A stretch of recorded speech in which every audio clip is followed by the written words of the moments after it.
Je m'appelle Antonio Delfino, je suis CEO et directeur de Venturi Space et physicien et passionné de spatial.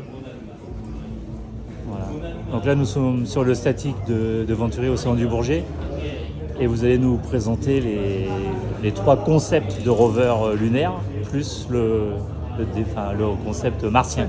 Donc on va commencer avec Mauna Luna. Donc Mauna Luna a été dévoilé aujourd'hui en première mondiale. Ce rover se caractérise par, on va dire, deux particularités. La première, il est capable de passer plusieurs nuits lunaires.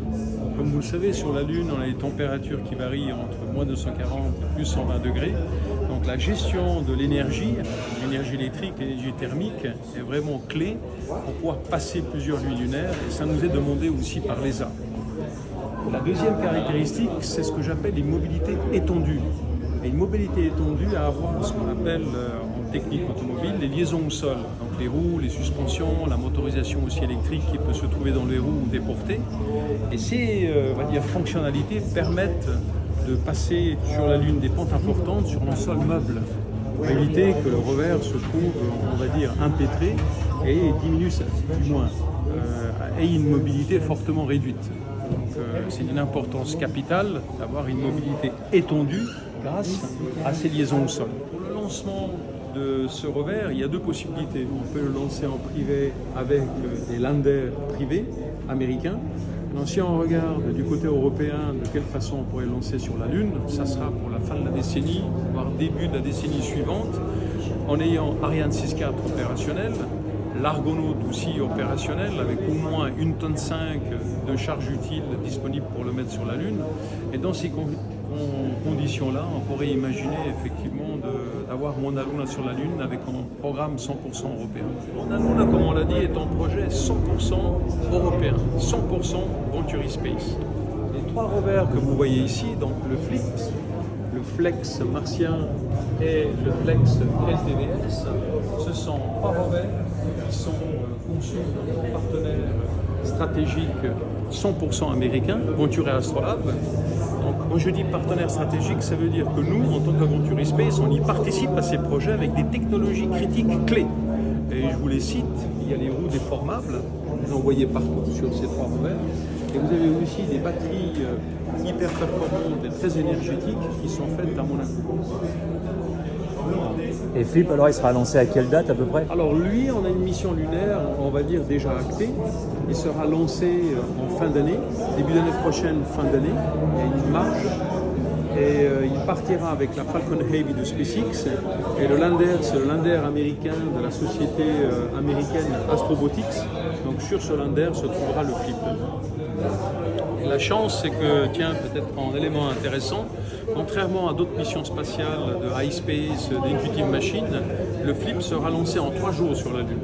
Parce qu'on a la chance d'être sur la fusée lourde de SpaceX, la Falcon Heavy. Les conditions environnementales sur Mars sont beaucoup plus simples que sur la Lune. Donc l'idée ici, c'est d'avoir le flex lunaire converti en flex martien. C'est une des raisons pour laquelle on a des roues qui sont plus petites, de diamètre 630. Donc sur Mars, on a une gravité d'à peu près environ 40% par rapport à celle de la Terre. Et sur la Lune, comme vous le savez, c'est 1/6. Donc il y a une relation directe entre le diamètre, la pression au sol des roues et le type de planète. Et dans ce cas-là, dans le cas du Flex, il y a trois modifications majeures. La première, les panneaux solaires sont plutôt horizontaux. Contrairement à la Lune, le rover est fait pour aller au pôle sud et les panneaux sont verticaux, parce que le soleil il est rasant, donc au pôle sud lunaire. Et les deux autres caractéristiques de ce rover, donc le bras motorisé, bien sûr, qui fait partie quasiment de tout rover d'exploration.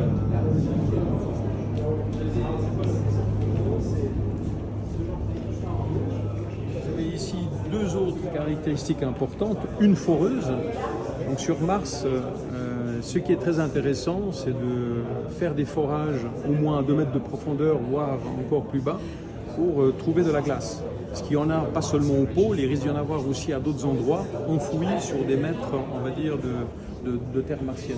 Et l'autre caractéristique, c'est d'avoir un système qui permet de le plonger à travers la foreuse pour venir extraire ou transformer la glace en liquide, de l'extraire et par la suite convertir par par électrolyse en hydrogène, oxygène, voire avec le procédé Sabatier et le CO2 de l'air martien, produire du méthane, donc du carburant.